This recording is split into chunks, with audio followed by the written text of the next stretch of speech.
குருப்யோ நமக. அஸ்ட்ரோ விருக்ஷம் சேனலில் பயணிக்கும் அனைத்து நல் உள்ளங்களுக்கும் அடியனின் வணக்கம். நம்ம இன்றைக்கி பார்க்க போகிற டாபிக் பார்த்திங்கன்னா காரகோ பாவனாஸ்தி. காரகோ பாவனாஸ்தி அப்படின்னா என்னென்னா, கிரக காரகம் பாவகாரகம் ஈக்குவல் டு நாஸ்தி அப்படின்னு சொல்கிறோம். கிரக காரகம் பாவகாரகம்னா என்ன அப்படிங்கிறத நம்ம ஃபஸ்ட்டு கொஞ்சம் தெரிஞ்சுக்கணும். கிரக காரகம் அப்படிங்கும்போது ஒவ்வொரு கிரகத்துக்கும் ஒவ்வொரு காரகத்துவம் நம்ம படிச்சிருக்கோம், பேசிக்லேயே படிக்கிறோம். அதில் உயிர்கள் ரிலேட்டட் நம்ம படிச்சிருக்கோம். ஸோ அந்த கிரக காரகத்துவம் பாவக காரகத்துவம்னு படிச்சிருக்கோம். அந்த பாவக காரகத்துவம் அப்படிங்கிறதைக்கும் நம்ம ரெண்டையும் மிக்ஸ் பண்ணி அந்த கிரகம் அந்த பாவகத்தில் இருந்தால் காரகோ பாவனாஷ்டியா அப்படின்னு சொல்கிறோம். எக்ஸாம்பிள் அப்படின்னு சொல்லி பார்க்கும்போது, கிரக காரகம் அப்படின்னா சூரியன் தந்தைக்கான காரக கிரகம். பாவகம் அப்படிங்கும்போது தந்தைக்கான பாவகம் 9ஆம் பாவகம் அப்படின்னு சொல்கிறோம்.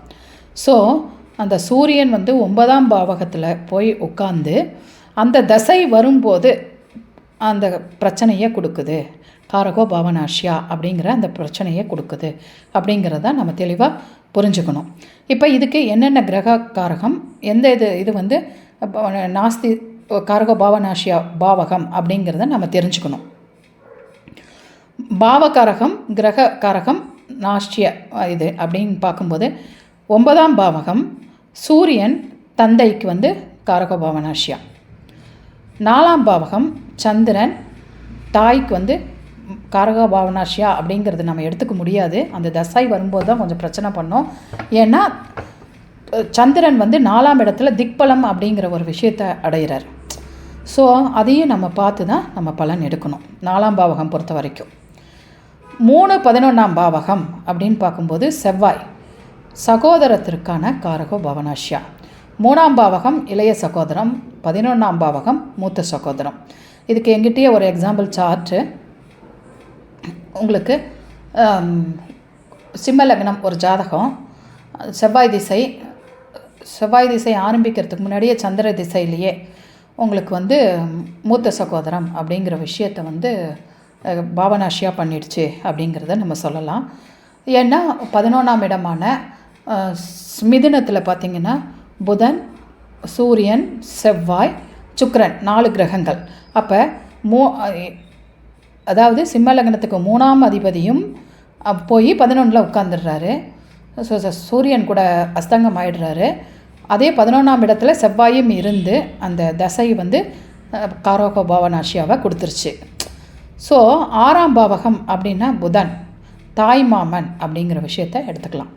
5ஆம் பாவகம் குரு குழந்தைகள் அப்படிங்கிற விஷயத்தை எடுத்துக்கலாம்.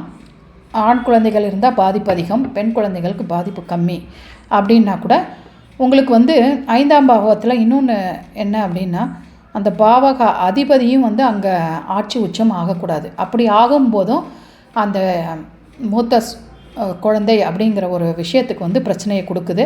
அதுவும் நம்மக்கிட்ட சார்ட்ஸ் இருக்குது. 7ஆம் பாவகம் அப்படிங்கும்போது சுக்கிரன் கணவன் அல்லது மனைவி கலத்திரம் அப்படிங்கிறோம். 7ஆம் பாவத்தில் சுக்கிரன் இருக்குன்னாவே ரொம்ப நிதானமாகவும் பொறுமையாகவும் கல்யாணம் பண்ணணும். கொஞ்சம் லேட்டாக தானே திருமணம் நடக்கும். அப்போது அந்த 7ஆம் பாவத்தில் இருக்கிற சுக்கிரனோட கண்ட்ரோல் பண்ணணும் அப்படின்னா, எதிரில் ஆணோ பெண் ஜாதகத்தை எடுக்கும்போது அவங்க ஜாதகத்தில் குரு பார்க்குற மாதிரி இருந்து எடுத்தீங்கன்னா உங்களுக்கு அது ஓரளவுக்கு அந்த காரகோ பாவனாஷ்யாவை குறைச்சி தரும். அப்படி இல்லைன்னா சுக்கிரன் திசை நடக்கக்கூடாது. ஸோ இந்த 2 விஷயமும் பார்த்து ஒரு திருமணத்தை நம்ம அமைச்சு தரணும். 8ஆம் பாவகம் அப்படிங்கும்போது சனி ஆயுள் தீர்க்கம் அப்படின்னு சொல்லுவான். இது மட்டும் விதிவிலக்கு, காரகோ பாவனாஷ்யான்னு எடுத்துக்கக்கூடாது. சனி பகவான் 8ல் இருந்தால் அந்த நபருக்கு ஆயுள் தீர்க்கம். ஏன்னா ஆயுள் காரகன் ஆயுள் ஸ்தானத்தில் இருக்கிறது அப்படிங்கிறது நம்ம எடுத்துக்கிறோம். இதை நம்ம காரகோ பாவனாஷ்யா எடுத்துக்கக்கூடாது அப்படிங்கிறது தான் ஒரு விதிவிலக்கு. ஸோ எல்லா கிரகங்களையும் பார்க்கும்போது காரகோ பாவனாஷ்யா கொடுக்காத ஒரே ஒரு கிரகம் அப்படின்னா சனி மட்டும்தான். இந்த சனி பகவான் மட்டும் ஆயுள் காரகன். ஆனால் ஆயுளை கொடுத்துரும், ஆனால் நிறைய பிரச்சனைகளையும் கூட கொடுத்துட்டு வரும் அந்த சனி பகவான் அப்படிங்கிறத நம்ம அந்த தசா காலங்களில் நம்ம புரிஞ்சுக்கலாம்.